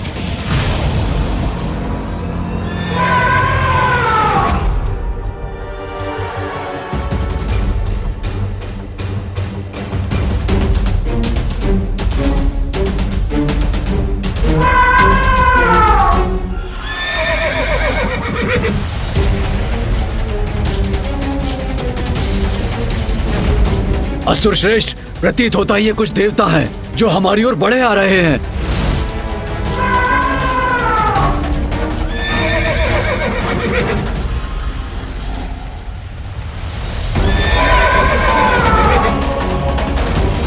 देवता?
तो इन सबको यहां बंदी बना रखा है।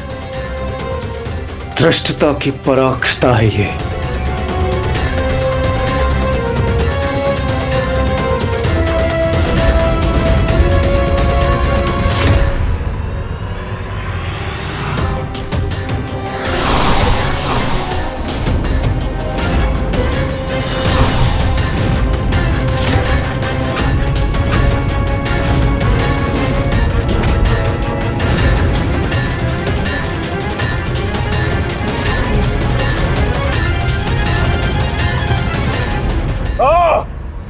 तो तुम हो इस आतंक के पीछे।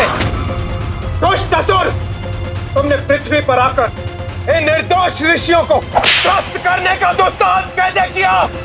ये प्रश्न तो मुझे तुमसे पूछना चाहिए देवताओं कि मेरी पृथ्वी पे आके तुमने मुझसे ये प्रश्न पूछने का दुस्साहस कैसे किया कि मुझे क्या, क्यों, कब, कैसे करना चाहिए। तुम्हारी पृथ्वी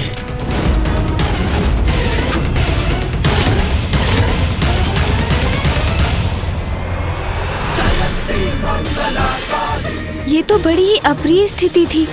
एक और ऋषि मुनियों के लिए लड़ रहे देवता थे, तो दूसरी ओर माँ आदि शक्ति के वरदान से रक्षित असुर। विजय किसकी हुई, धर्म की या वचन की?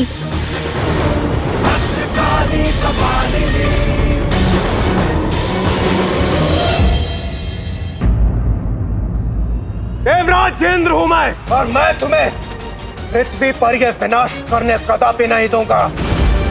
पृथ्वी पर आकर इन निर्बल निर्दोष ऋषियों को कष्ट पहुंचाने का विचार भी कैसे किया तुमने? ये प्रश्न तो मुझे तुमसे पूछना चाहिए देवताओं कि मेरी पृथ्वी पे आके तुमने मुझसे ये प्रश्न पूछने का दुस्साहस कैसे किया कि मुझे क्या, क्यों, कब, कैसे करना चाहिए।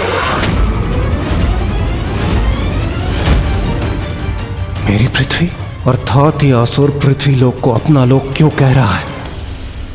प्रतीक्षा किस बात की कर रहे हो? आक्रमण करो इन पे, अंत करो इनका। चलो आक्रमण करो, आगे बढ़ो।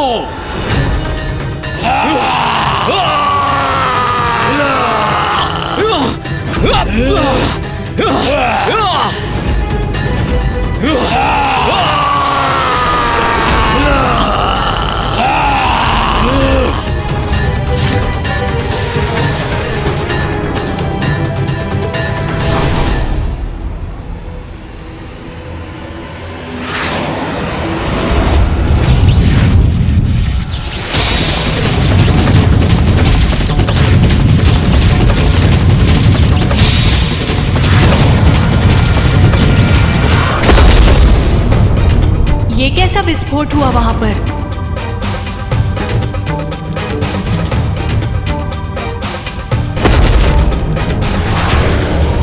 हमारे अस्त्र लौटकर हमारी ओर ही आ रहे हैं। भागो, भागो, रक्षा करो, रक्षा करो।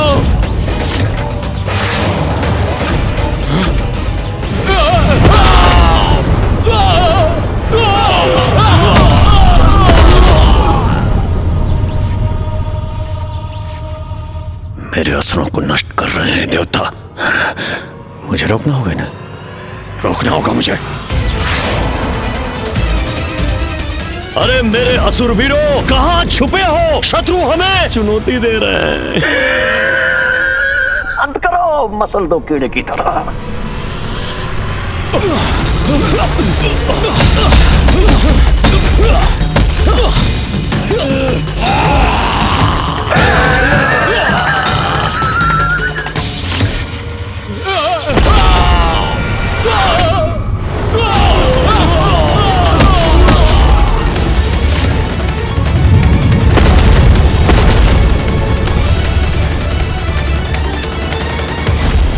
शीघ्र शीघ्र शीघ्र इन देवताओं का कोई उपाय करना होगा मुझे।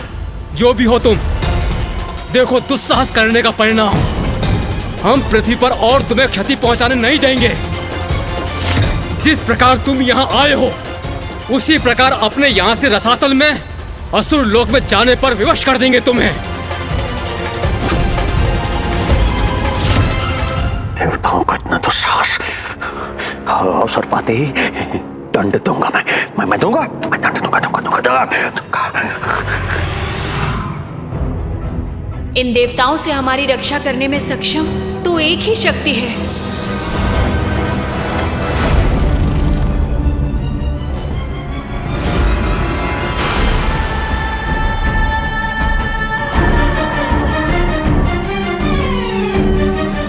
अरे तुम क्या मुझे यहां से प्रस्थान करने के लिए विवश करोगे देवताओं? मैं तुम्हें विवश कर दूंगा यहां से भागने के लिए। देवताओं, इन्हीं ऋषि मुनियों के समान तुम्हें बंदी बनाऊंगा मैं। हाँ,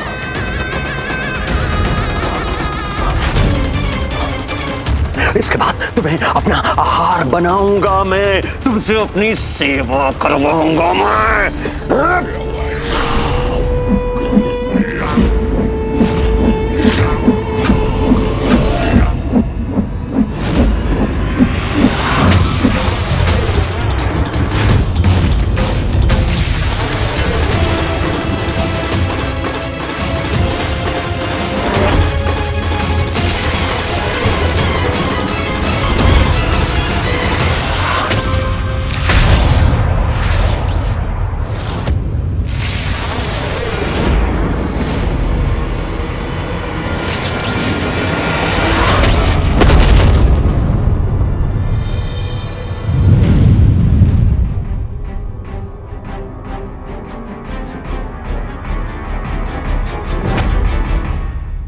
बंदी बनाओगे हम देवताओं को? इतना सामर्थ्य है तुम में? बस बहुत हुआ अब।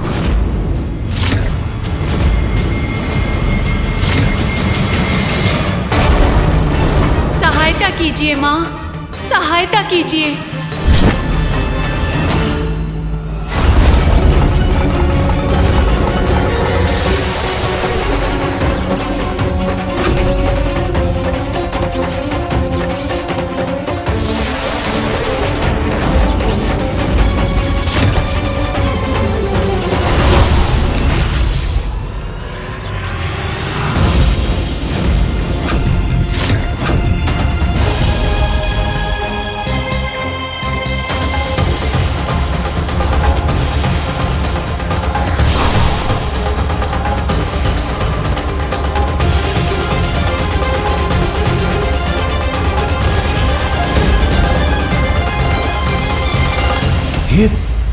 ये क्या? देवी आदिशक्ति ये स्वयं प्रकट होकर इन असुरों की रक्षा कर रही है, किंतु ये हमारे अस्त्र प्रहार को रोक क्यों रही?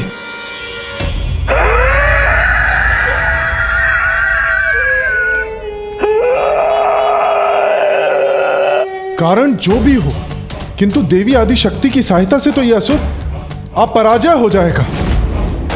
अब हम क्या करेंगे देवराज? बस अब और कोई वार नहीं करोगे देवताओं? साहस छूट गया तुम्हारा देवताओं?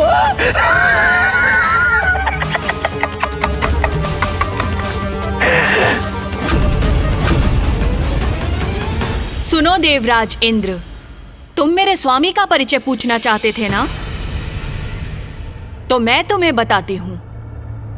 मेरे स्वामी हैं प्रबल प्रतापी सर्वश्रेष्ठ असुर दारुक और मैं हूं उनकी पत्नी पृथ्वी की स्वामिनी।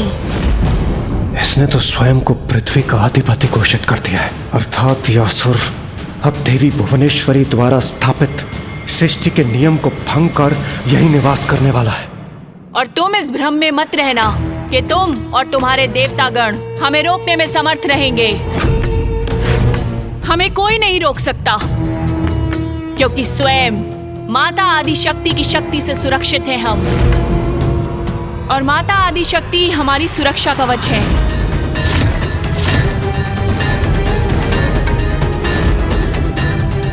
माता आदिशक्ति इस असुरी का कवच बनी है? क्या हुआ देवराज? स्तब्ध रह गए? मस्तक हिल गया, पैरों तले पृथ्वी हिल गई। समझ में आ गया ना? समझ में आ गया ना कि पराजित नहीं कर सकते हमको? तो आओ आओ हमारी अधीनता स्वीकार कर लो, बंदी बन जाओ, ऋषि मुनियों की तरह सेवा में लग जाओ।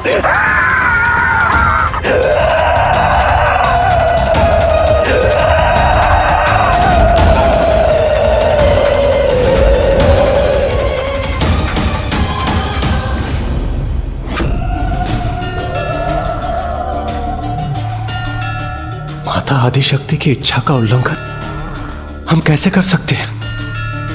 मैंने संसार की रचना की है, सभी का जन्म मुझसे ही हुआ है। मैं ही सबकी माता हूँ। सतो, रजो और तमो, इन सभी गुणों में मैं भेद नहीं करती, सबकी रक्षा करती हूँ मैं। दारुका तो माँ के कारण सुरक्षित थी, अर्थात उन असुरों को कोई क्षति भी नहीं पहुँचा सकता था। तो फिर उन असहाय ऋषियों की रक्षा का उपाय क्या था माता? पृथ्वी की रक्षा कौन करने वाला था? आप उन असुरों की कवच बन गई, तो फिर उन ऋषियों की रक्षा कैसे संभव थी? असमर्थ असहाय अपने भक्तों को नहीं छोड़ती मैं गणेश। उन्हें कठिन परिस्थितियों से बाहर आने का पथ भी मैं ही दिखाती। ये भी मेरी ही लीला है। अर्थात माता?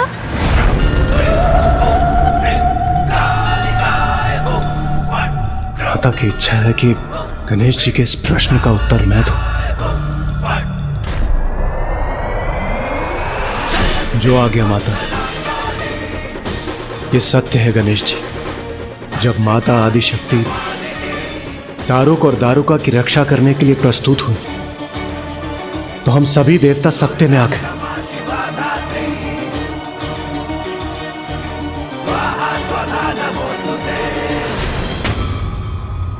ये क्या हो रहा है इंद्रदेव? माता आदिशक्ति इन दुष्टों की रक्षा क्यों कर रही हैं? जब आदिशक्ति स्वयं इनकी सहायता कर रही हैं तो इनको पराजित कैसे करेंगे हम? देवगण, ये तो मेरी भी समझ के परे है, किंतु इसके पीछे जो भी कारण है, माता की इच्छा सर्वोपरि है।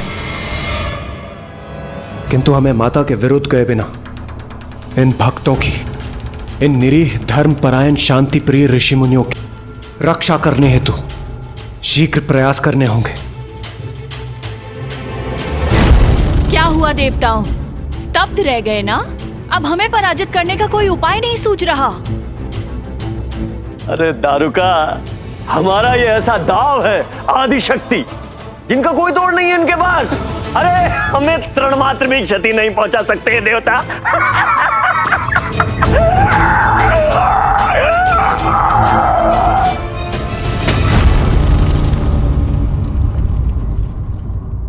माता, मेरी धृष्टता क्षमा करें, मुझे भ्रम हुआ, अथवा आप ही इन दुष्ट असुरों की सहायता कर रही हैं। हाँ देवराज, उचित समझा तुमने।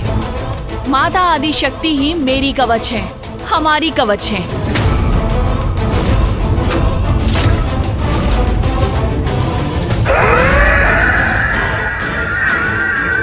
माता, इन दुष्टों की कुटिलता का परिणाम तो आपके समक्ष है। आप तो अंतर्यामी हो माता, आप इनकी मनसा जानती हैं। ये समस्त पृथ्वीलोक पर असुर साम्राज्य स्थापित करना चाहते हैं। ये तो आपके ही द्वारा माता भुवनेश्वरी रूप के द्वारा स्थापित किए गए नियमों के विपरीत है। और माता मात्र नियम भंग नहीं किए इन्होंने, निर्बल, निर्दोष, असहाय ऋषि मुनियों को भी पीड़ित कर रहे हैं। ये आपकी कैसी लीला है माता? आप इन दुष्टों की सहायता क्यों कर रही हैं? क्या इनका व्यवहार अनुचित नहीं है? उचित और अनुचित तुम्हारे अनुसार ही होगा क्या? देवलोक भी तुम्हारा, पृथ्वीलोक भी तुम्हारी, ऋषि यज्ञ करें तुम्हारे और पूजा भी तुम्हारी हो, और यज्ञ का हविष्य भी तुम्हें ही प्राप्त हो, और माता आदिशक्ति की कृपा भी तुम पर ही बरसे। नहीं, ऐसा नहीं होगा। मैं भी माता की भक्त हूँ और मैंने भी कठोर तपस्या की है, और अब हम असुरगण इस तपस्या का फल भोगेंगे। पृथ्वी के अब समस्त सुख हमारे होंगे, स्वयं वचन दिया है माता ने हमें। अब माता ही हमारी रक्षा कवच बनेंगी, फिर इन ऋषियों के साथ हम कुछ भी करें, तुम्हारा इस पृथ्वी पर कोई अधिकार नहीं, इसलिए जाओ यहाँ से। इसका इतना दुस्साहस! सुना नहीं? जाओ यहाँ से। दारुका, दारुका, दारुका, रुको, रुको, रुको। नहीं प्रिय, ऐसा नहीं कहते। ऐसे कैसे चले जाएंगे ये? आक्रमण करने आए हैं हम पे, परंतु हैं तो हमारे अतिथि।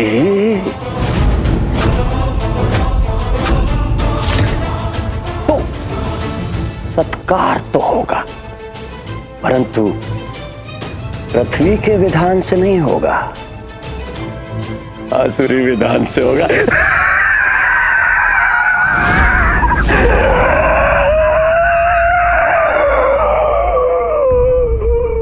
अवश्य, वही उचित स्वागत होगा इन देवताओं का।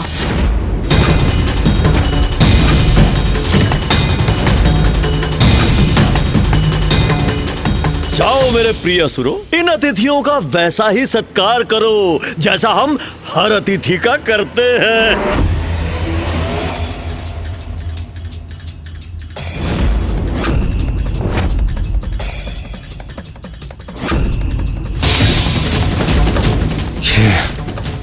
ये असुर हमारी ओर क्यों बढ़ रहे हैं?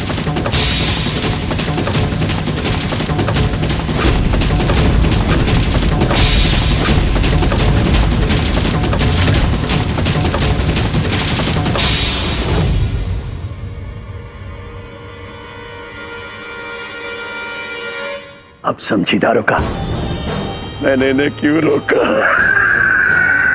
हाँ स्वामी, अब तो और भी आनंद आएगा हमें।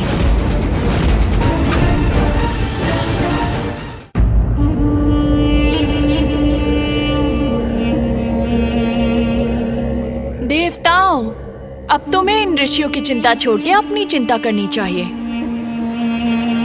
मेरे प्रिय असुरों, इन बिन बुलाए अतिथियों का सत्कार आरंभ हो।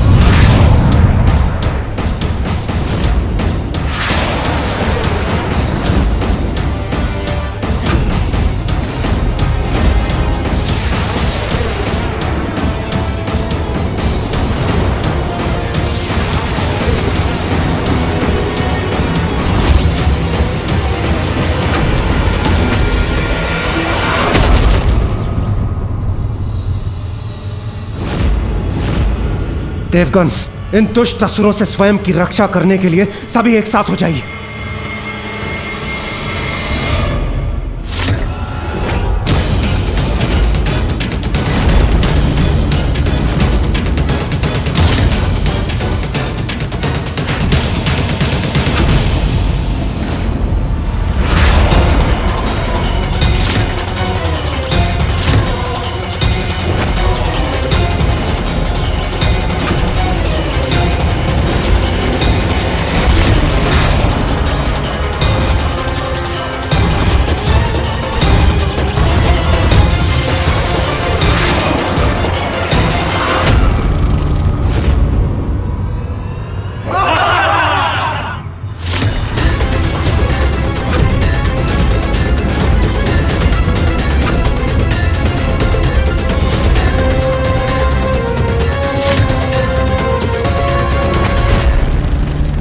ये क्या?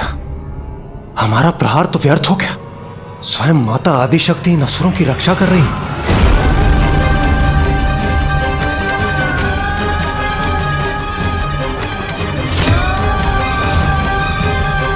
मां, ये कैसी लीला है आपकी?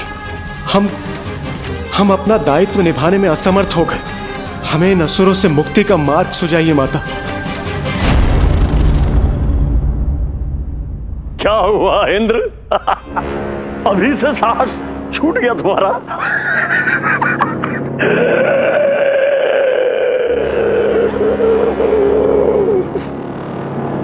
अभी तो सत्कार आरंभ हुआ है।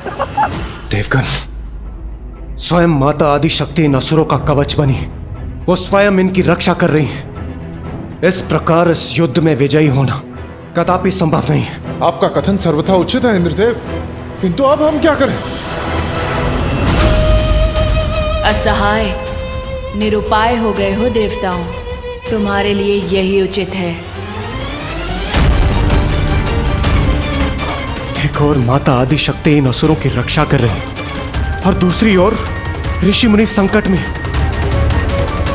देवराज, हम इन असुरों से घिर चुके हैं। इनके कवच को भेदना हमारे लिए असंभव है। यदि हम इन पर प्रहार भी करेंगे तो माता आदिशक्ति हमारे प्रहार रोक देगी। अब हम करें तो करें क्या? तो अब हम क्या करेंगे देवराज?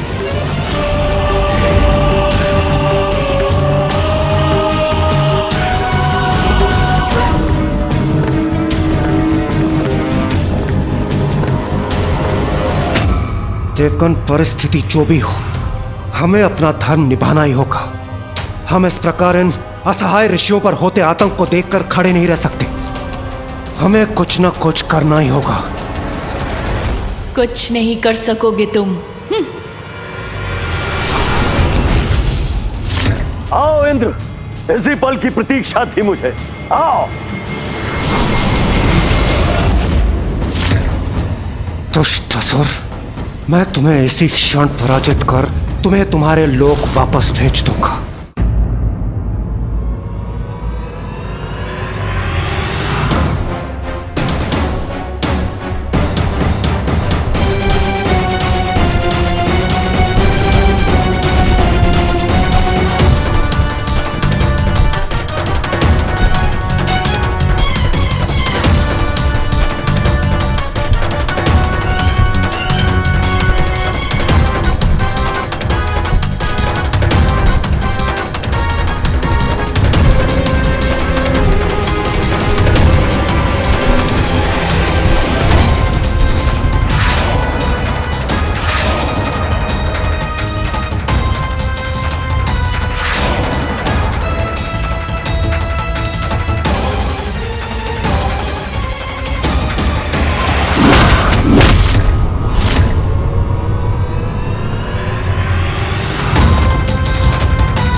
देवगण तो निसहाय ऋषि मुनियों की रक्षा करने आए थे।